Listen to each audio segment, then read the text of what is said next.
We are going to look at a few openings which are considered unsound, but it's worth a try to play in bullet games or even in classical games against slightly weaker opposition. Or if you want to surprise somebody, these openings can be used. So, first opening that we're going to discuss is the Halloween Gambit. It starts with e4, e5, knight f3, knight c6, knight c3, knight f6, and now comes an explosive move which will throw our opponent off the chair. Knight takes pawn. This is the Halloween Gambit. So basically, we are giving up a full piece. When you put it in the engine, you will get an evaluation of around minus 1.4 for black. But if you just consider the possibilities after this, you can understand that maybe it's worth a try in your games. Like after knight takes, the idea is d4. We are getting a huge chunk of the sender. Now black can either go to g6 or c6. Let's say he goes to g6 first. Then we just play e5. And now knight g8. And we can play something like bishop c4. Now the ideas here are playing f4, castling, and getting the f5 push. So this looks a little tempting for white to play because black is passive and will take some time to develop. If black does not play properly, then black can get into trouble. Like if black tries to play quiet moves, for example, bishop e7, then we can play castles or even queen f3 actually. Here queen f3 is very strong. This is uh, this is already complicated for black.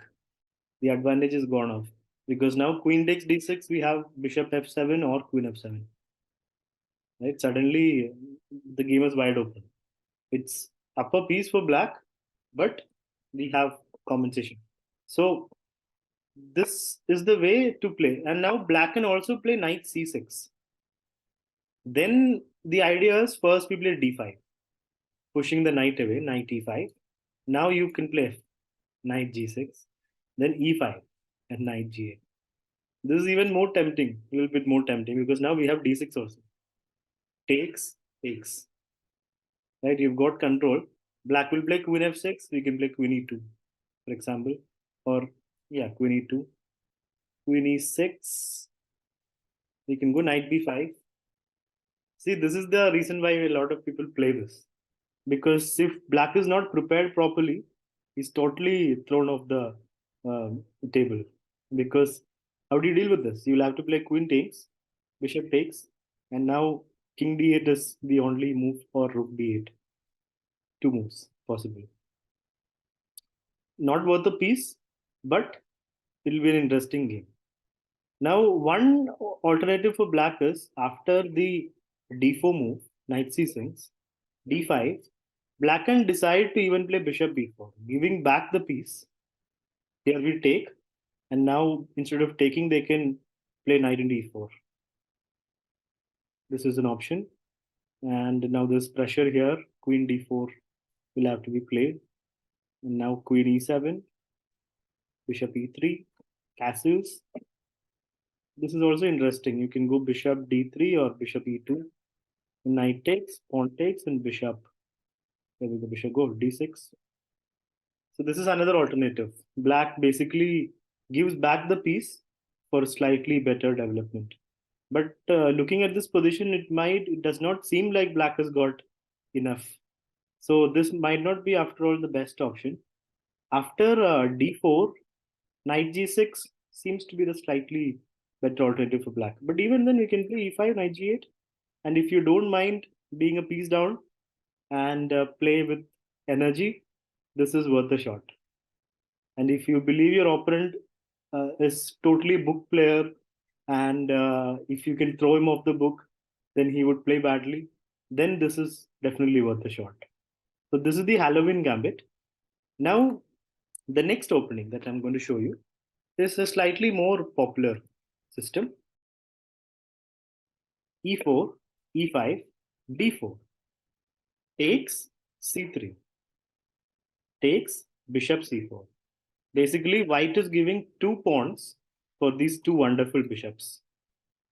This is a lot more sound than most of the like offbeat gambits because we have pressure. Two pawns, is it worth it? The two bishops. If black plays absolutely correctly, then black can hold on and black will be fine.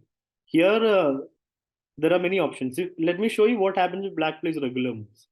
If black plays knight f6, you can play e5. Now black is already in some kind of problems. Black can play d5, but then the game will be complicated. Like d5 takes, bishop b4, bishop c3, takes, and takes. Rook g8, queen f3. This is slightly awkward for black. Someone who wants a quiet game wouldn't be wanting to go to a position like this. Now knight c6, knight e2, castle, black cannot castle, rook g7, probably castles is a good move. Even rook b1, let's say castles, bishop g4, queen e3, and the game goes on. Interesting game, right? So the standard position of the Danish Gambit is this one. This is the standard position. The more popular reply or the more advanced reply for black is either bishop b4, in which case we have to play king f1. Because bishop b4, if you play knight c3, you're blocking your bishops. Now they can play knight f6 and threaten the pawn, one option. So better play king f1 and allow the king to be there for a while. It's close to equal. It's not like black is winning or that bit better.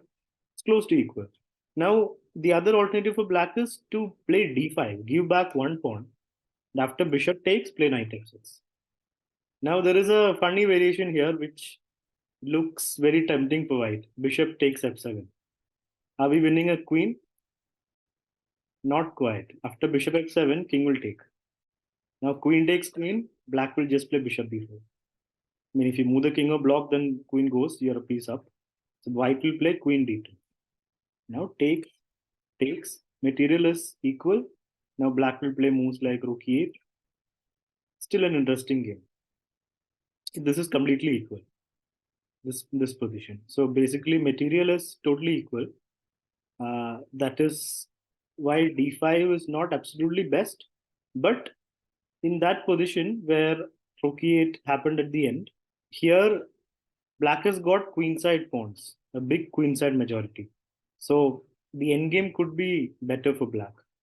That is one of the reasons why black plays the d5 push in the Danish Gambit.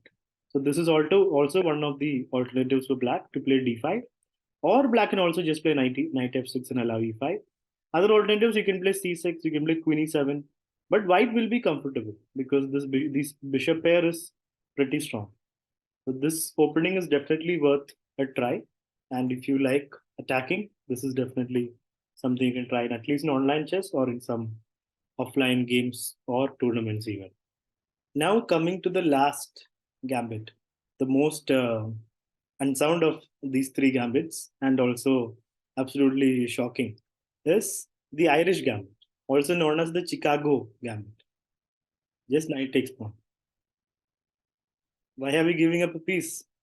Unlike the Halloween Gambit, which is quite similar, black has not yet developed the knight to f6. So we don't have this center pawn pushes as great as the Halloween Gambit. So this is not considered that sound. d4, knight g6 is usually the best option. And now white can play f4 or just bishop d3 or bishop c4. Let's say bishop c4. It's not easy for black to play knight f6. That is the whole idea behind this Irish Gambit. You can even play something like f4 and have fun, basically. I mean, black will have to play accurately here. For example, here after bishop c4, black can play d5. And you can give back one pawn and then play knight f6. This is one of the options. And white can play knight c3, takes, c6, knight c3, bishop e7. Still there is combination. You can play f4. So even after the exchange of that lovely bishop, still white has some compensation. This is not as sound as the Halloween because the engine gives -3 almost for black. But if black does not play correctly, then this can backfire for black. For example, if black plays something like castles, then our pawns are going forward. f5, this is looking good, right? No, knight h8, only move. No, the square. I mean, you have knight h4, but then the knight gets almost trapped. Can we trap it after knight h4? Is g3 possible? Definitely. The position is closed. G3 is possible, right? But then queen d4 harms. Wow. Queen d4 you can't take back. So we don't want to play g3 immediately. Probably just castles should be good enough because the knight is out of play. So that's why knight h8 is like the best move for black. And you can see things going wrong for black if he does not play correctly. Our plan is very simple: castle, bring the bishop out, bring the queen out, and go for pawn pushes. F6. You just go all in, coffee house chess. So this is also possible to play in games if you are willing to take a little bit of risk. You will have the fun of seeing your opponent's reaction when you play knight in d5. Win. And if you defend correctly, you might lose. And bishop c4, all this is possible. Even f4 is possible. Bishop d3 and then f4 is possible. e5 not so great, but yeah, bishop d3, bishop c4, f4. The plans again very straightforward for white. So these are the three openings which you can try at the very least in bullet games. That I can guarantee. In bullet games, you can definitely play these, or even in blitz actually. If you're playing same level or slightly lower level, in blitz, this is also possible to play in blitz. Classical, I wouldn't recommend because opponents can't figure out the variations that are best. So you should play it if you are willing to take some risk and if you want to have fun on the chessboard.